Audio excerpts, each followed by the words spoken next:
Hello, and welcome to this ClassClac tutorial. Today, we're going to be learning about the Scientific Calculator web app.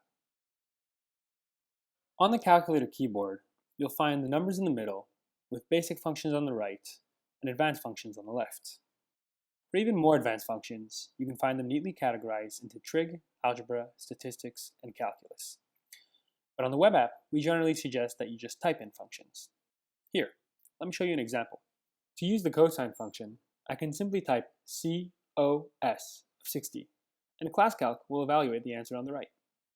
To send your input to the output, simply press Enter. If I want to change between radian and degree at any time, I can just go to the Options button here on the top, click on it, and click Trig. That'll automatically adjust the answer. Next, let's have some fun with logarithms. We'll input 10 log of e caret squared.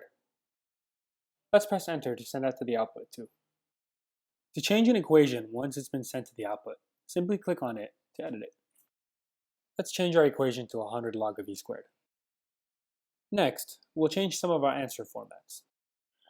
We'll change the first answer to a fraction and the second answer to scientific notation. Now, if I want to actually re-input one of my previous answers so I can manipulate it further, I can go ahead and just double tap on that answer, and it'll show up in the input. Let's go ahead and add some pi and then send that back to the output.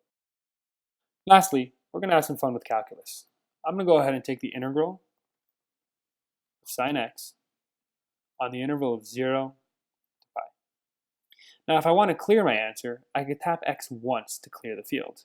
And if I want to clear the entire history stack, I could just tap it again and go ahead and clear the entire history.